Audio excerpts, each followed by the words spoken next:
If you have heard literally everybody and their nan talking about fantasy books and you're thinking, I think I'd quite like a piece of this action, but I don't even know where to begin because I haven't really read a fantasy book since I was younger, or I've never read a fantasy book before, let me be your guide because this was me. I loved fantasy books growing up. I was a big Twilight girly, loved Harry Potter, loved the Hunger Games. But let me just tell you that not only had I not read a fantasy book in years, but I'd not read a book in general in years. I've not really read since becoming a mum 4 years ago. And then last June, I picked up this little book, A Court of Thorns and Roses, and it completely changed everything. I don't mean to be dramatic, but this book literally changed my life. So here is my beginner's guide on where to begin with these fantasy books because they can be a little bit overwhelming. Now, I used to think that my go-to #1 recommendation for starting your fantasy journey would be the same as mine, which is A Court of Thorns and Roses by Sarah J. Maas. Now, don't get me wrong, I think this is a great introduction to the fantasy world, especially if you love romance books. I don't know if this is the most beginner friendly to fantasy world. That is because recently I've been trying to get all of my friends into these books. But one of my closest friends, she read the first book, so this one, on my recommendation, and she said, I did enjoy it, but it wasn't for me. I'm not going to continue. And me and my other friend were like, who is also an ACOTAR fan, we were like, guys, you need to carry on. Like, the second book is where the magic happens. And she was like, nah, it's not for me. I'm not going to continue. And I was a bit like, okay, that is interesting. But when I actually sat down and thought about it, I was like, I can see where she's coming from, because the Fae, there's a lot in here that is a bit unnerving to a non-fantasy reader. So because of that, I think my recommendation would be to start with Fourth Wing by Rebecca Yarros. Now, first of all, what I think is quite good about this series is there's only currently 2 books. There's a third one coming out very, very soon, but it seems a little less daunting than like the ACOTAR series, which is currently got 5 books in it. So this series is about a war college where you go to train to be a dragon rider. Now, if you'd have told me 12 months ago that I would be losing my shit over a book about dragons, I would have been like, you what? But let me just tell you that this series is honestly the bee's knees. I absolutely adore these books. And I read this after ACOTAR, got me out of my ACOTAR slump. But I think these would be a really good place to start because ultimately it's humans in this book. There's a bit of world building, but I feel like it's pretty easy to follow. And when you get to the part of the dragons and the dragon bonding and the signets and the powers that they get from the dragons, you're already going to be invested in the story.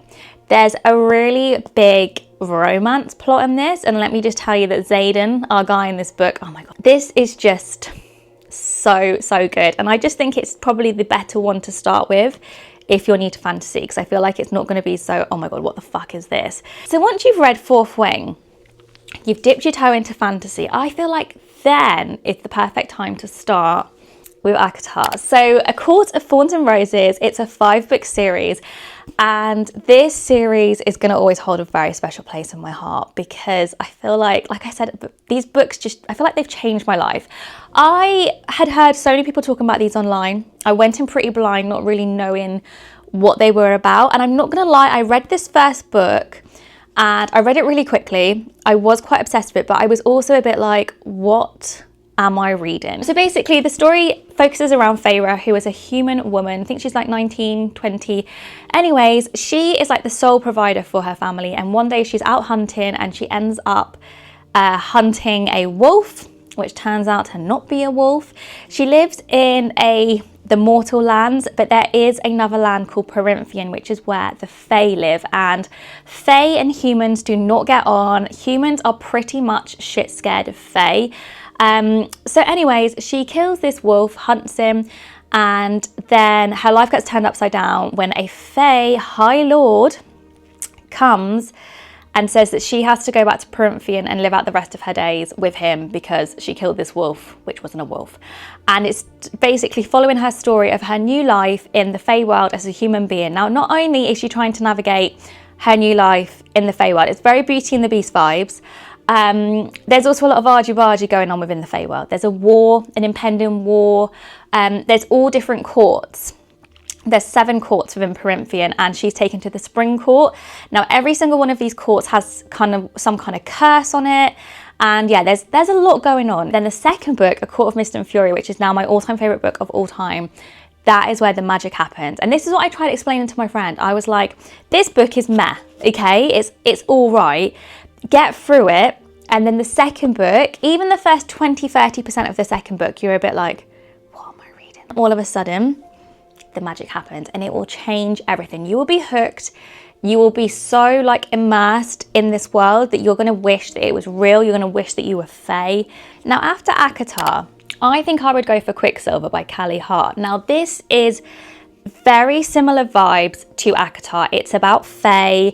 A human woman gets taken into the Fae world, but this is very, very similar to A Court of Silver Flame. So if that was your favorite book from this series, you liked the kind of bad language, you liked the spice, I feel like you will absolutely eat Quicksilver up. Once you've read this, you're going to be like, okay, I've read quite a lot about Fae. I've had quite a bit of spice. I feel like I've kind of had my fill of Fae. I feel like you'd maybe be able to go on to something else. So that is where we're going to change slightly things up a little bit. We're going to go for a slightly different vibe. We're going to head to The Serpent and the Wings of Night by Carissa Broadbent. Now this is vampires. So my Twilight girlies rejoice. So yes, so we're heading into vampire territory, and I feel like this is a good place to go. The fantasy world building in this isn't too heavy. I feel like it's really, really easy to get into. If you also love The Hunger Games, this is basically Twilight crossed with The Hunger Games, but sexier. So yeah, I feel like that's a good place to go. Easy to read. The banter between and the chemistry between the two characters is incredible. There's a little bit of spice at the end, which absolutely hits the spot. Great slow burn.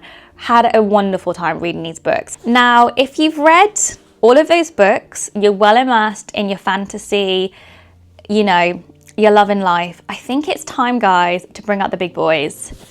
It's Throne of Glass time. So Throne of Glass is another series by Sarah J Maas. So she is our ACOTAR lady.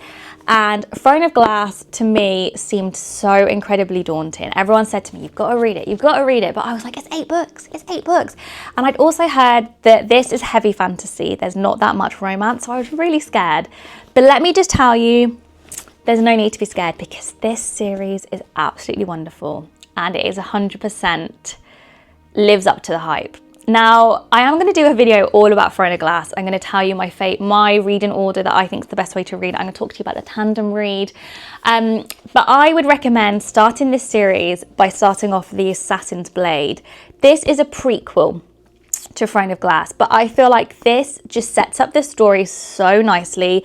It gives you a real backstory into the characters, and I feel like there's so much within this book that you need to know about further down the line. And I just feel like, for me, I'm an emotional reader. I like romance. So for me, this just hit the hardest emotionally. It is heavy in the fantasy, but it's not. It was easier to follow than I thought it was going to be. And there is romance. There's snippets of romance within all of the books. The romance doesn't heat up till book 5. And it's a real torturous slow burn. And then you finally get a bit more romance and spice in book 6 and 7, which is very much needed by that point. But this series is more about the story. And let me just tell you, you don't need the romance. And I never thought I'd say that, but you really do not need the romance. The characters in these books are incredible. The main female character is my favorite main female character of all time. So I feel like that is a good place to start. I've given you quite a few recommendations there. That is going to keep you busy for quite a few months. That's been like my basic reading journey since starting like fantasy, and I've had a brilliant time. And I think all of these books that I've recommended to you are absolutely incredible. So I really hope that you enjoy reading them too. If you have any recommendations on what you think people should be reading if they're new to fantasy and fantasy romance, let me know in the comments down below. If you enjoyed this video, please give it a thumbs up. Subscribe to my channel. I'm going to be making lots and lots of book videos, which I cannot wait. I've also got a book talk as well, so I will link that down in my description. But I hope you're having a really, really good day, and I'll see you very soon in my next video. Thanks for watching.